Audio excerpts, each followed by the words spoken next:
Oh, there you are. Thank you for coming. I know you scheduled this, but I appreciate the punctuality. Please, take a seat. Don't worry, we have the half hour reserved in this study room so we can talk without anyone interrupting. So, it's your senior year. Very exciting.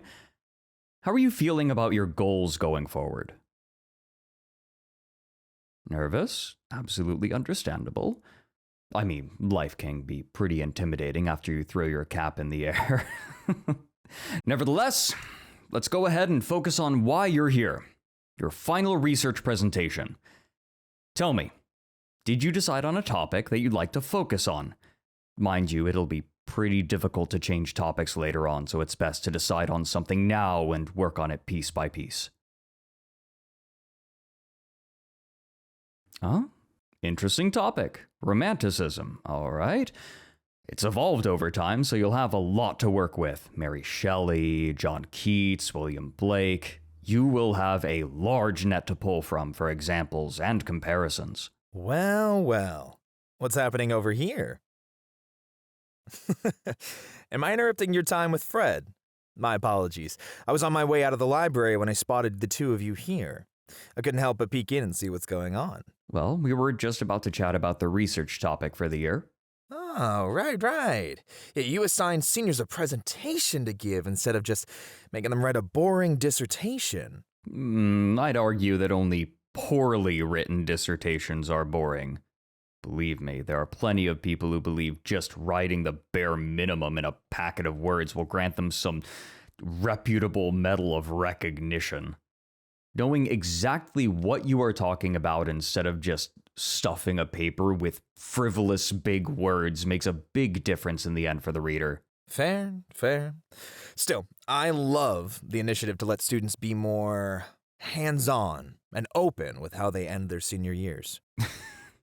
You make it sound like I used to relish somehow making my students suffer. That's not what I was implying. But I know how you value hard work and how much you love to read. Don't mind my teasing of your professor. Fred may be okay with presentations, but give him a mountain of papers to chew through, and he'll be so distracted you could swipe his favorite pens from his desk. That's still not funny, Roy. Those are really good pens that are hard to find nowadays. Can't even find a pen with enough ink to last a week. I thought it was hilarious. Besides, I gave them back, didn't I? Who knew you'd be so invested in the inner workings of the Olympics that you'd literally walk into the faculty meeting talking about its lesser-known esports division? Oh, yeah, it was absolutely adorable. His face lit up like a Christmas tree when he was asked to explain what he found. Moving on. I have to help my student organize how they'll succeed in their presentation, so if you wouldn't mind letting us get back to discussing such, we only have a limited time reserved here. Now, hold on. Before your professor kicks me out, have you determined a topic yet? Oh, romanticism in literature. Okay. The movement of the sublime, deep emotion, individualism, and art all encased in words meant to be consumed by our very souls. To be grasped tightly in understanding, for we are only mortals on this earth, passionate for life. Perfect as a presentation. Dramatic, but accurate. I think it's a very good topic to explore.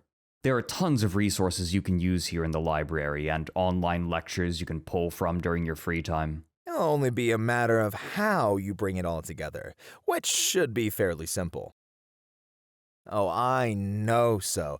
Fred would sway you away from a topic you couldn't dig your teeth into. I know that much. Do you have an idea of how you plan to present this study?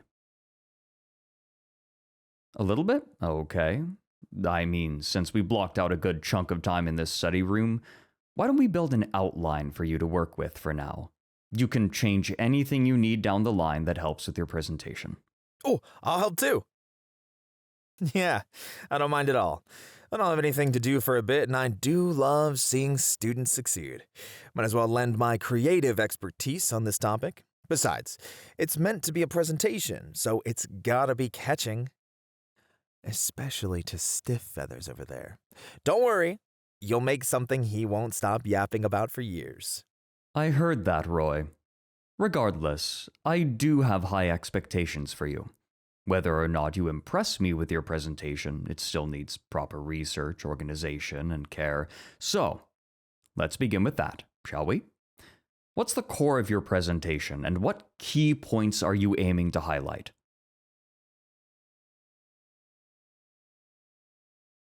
Well, that's rather well thought out. That's easy to organize right off the bat. Half the work's done already. Romanticism is a rich and multifaceted topic. I suggest you start by clearly defining the core romantic themes you'll be discussing. Then you can organize your key points into a logical structure. Mind you, there are multiple avenues you can take here with how deep you wish to go in your research, but that's on you to work out. Isn't he just cute when he's in the zone? Oh, don't mind me. I'm just watching for now. I'll chime in when needed, Fred. Don't worry. Go ahead. Talk our ears away. Anyway, like I mentioned, you might begin with an introduction to Romanticism, its historical context, and its major characteristics. After that, you can move into specific examples of how these themes have evolved over time. It's crucial to provide concrete examples from both historical and contemporary literature, so taking advantage of the library will be key, okay? I love where you're going with this, Fred, but let's not forget that this is a presentation, not a paper. It needs to be dynamic enough to really catch your eye and make you listen to the logic of the topic. What do you think? Maybe include some interactive elements or dramatic anecdotes about romantic writers of past and present. A dash of personal flair could make your presentation truly memorable. While the benefit of a final presentation is making the result of your research personable, it still needs to be factually accurate and not reliant on too much spectacle. Focus on a well-organized outline first before you consider adding anything too wild. Tell me, Fred, how does one make their presentation a fun combination of factual and fantastic styles without talking about how the spectacle will be inserted into the outline at all? I'm simply suggesting that we focus on how this is going to be organized before we inject charm. You can't have a fun, decorative cake without its basic center beneath the frosting first. It's possible to add fluff later. Fluff? You wound me. Step into your student's shoes for a moment. You are expected to stand out and make an attention-worthy presentation to a professor who's going to listen to, 100 presentations, maybe more? With half of them boring enough to snore through? I am more than capable of giving every student project fair and equal attention. I'm not that easily bored, Roy. Now that is a bold lie, Fred. When you like something, you obsess over it. There are plenty of topics that absolutely bore you out of your mind. Like what? Wow. That is completely irrelevant. I am not some brain-dead teacher who will sleep through a student's hard work if it doesn't interest me. As long as the presentation is well organized and is factually comprehensible, then I'll give it the fair grade it deserves. Theatrics aren't required for a good grade. Can't we do both? I mean... See? Even your student agrees. Relax, Fred. I'm not here to steal your thunder or waste your time. I'd be a horrible educator if I tried to sabotage you or another student like that. Then you should understand my insistence of keeping focus to fact first in organizing an outline. It's a very simple and consistently used method for a reason in academia. A classic and clean approach will absolutely give your presentation a more scholarly authority. It doesn't have to rely on clever wit to be agreed with. Just remember to define what you are aiming to present and make it clear from the get-go. Tisk, tisk, Fred. You are such a traditionalist sometimes. Why not allow spontaneity to guide the information forward? A touch of excitement. What do I think? Well, perhaps start with some sort of intriguing question or quote you wish to highlight as the cornerstone of your research. Get your audience's attention right away. Anecdotes can draw the audience's attention, but make sure it's not just sensational for the sake of it. You could integrate this story into a structured narrative that includes both the personal context and the literary significance to the core elements of your research. Yes, of course. Imagine opening with a captivating anecdote about a romantic poet's scandalous escapades, or an unusual fact about their work. Mary Shelley, for example, a well-adored writer, mother of Frankenstein. She had quite an interesting life story, if I do say so myself. She did. She's a central figure to Romanticism with her books and poetry. Oh, yes. You can easily find out more about her here in the library. You can use it for your research. While her work could be argued as more of a Gothic turn for the genre, it opened a lot of eyes to the ideas of science and ethics in her time.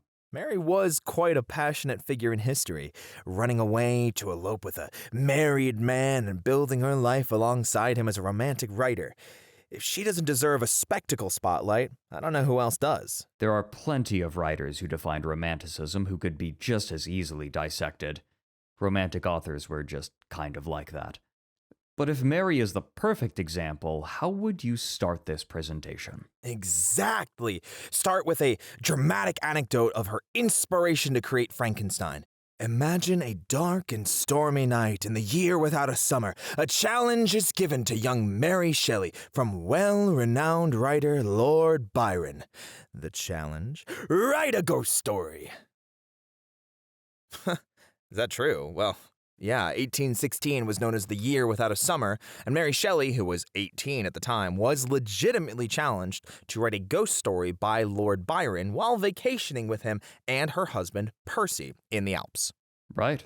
Between her, Lord Byron, and Percy, she wrote the best story outline.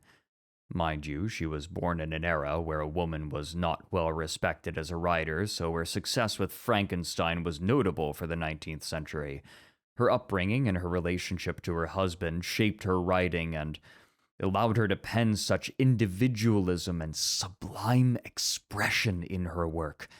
It's why she's a pivotal part of Romanticism. Absolutely. Her literary achievements woven in with the ever-changing waves of her personal life, that alone can put people at the edge of their seats.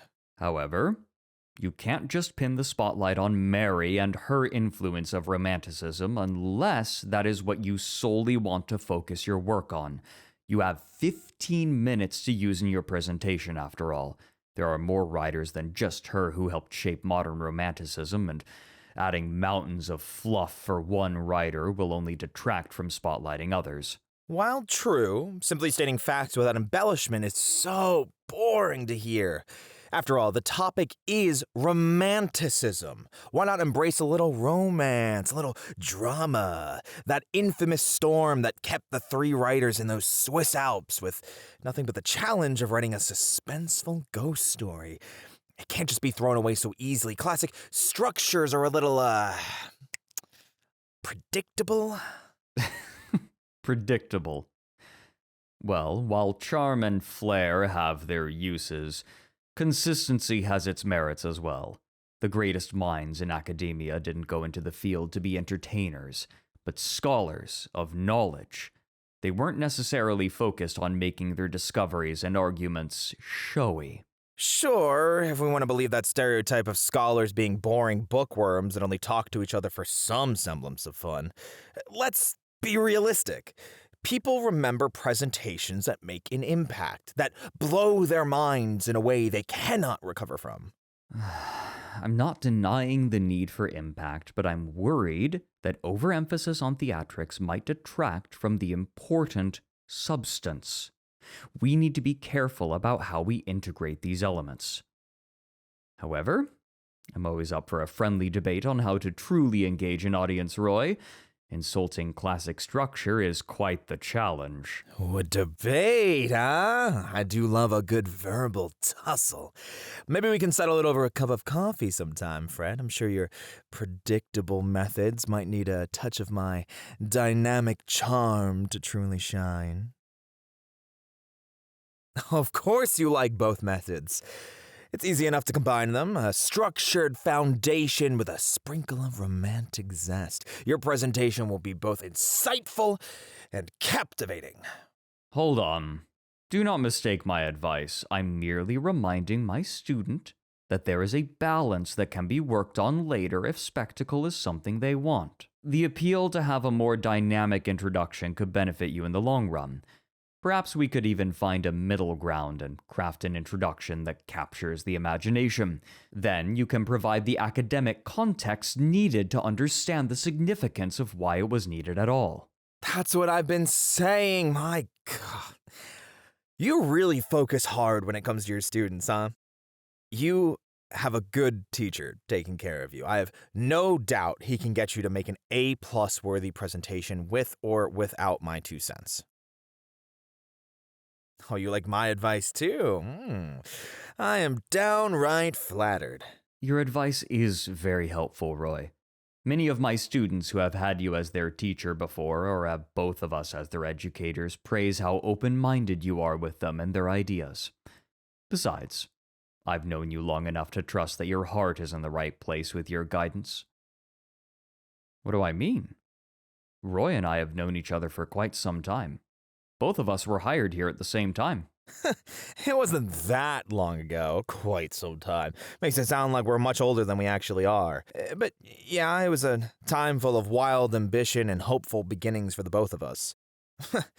Hilariously enough, it was like something out of a romantic tale. I remember you walking into the interview room with such a calm and collected posture. I almost swore you were trying to intimidate the rest of us. And you were very nervous. Oh yeah, Roy here was quite the energetic firecracker his first year here as a teacher.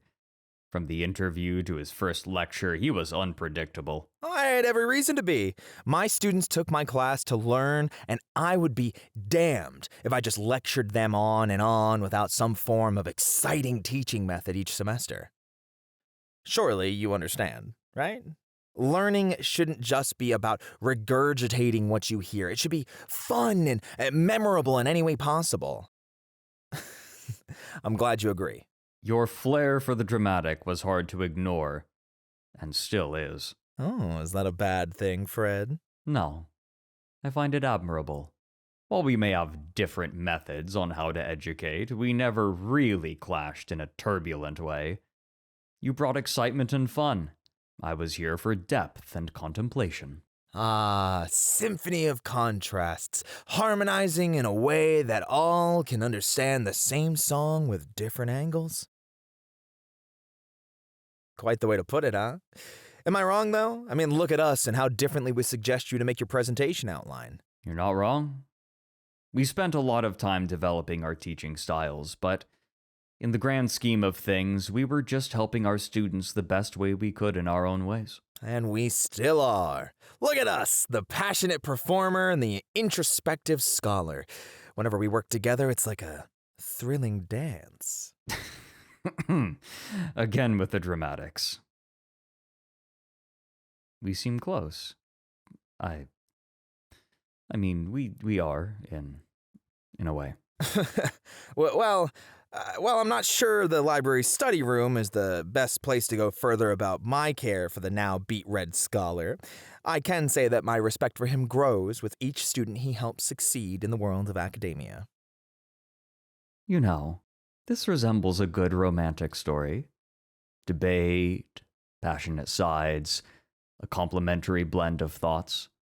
Thank you, Roy, for allowing me to see that with your perspective. And my thanks to you for being the perfect balance to my whimsy.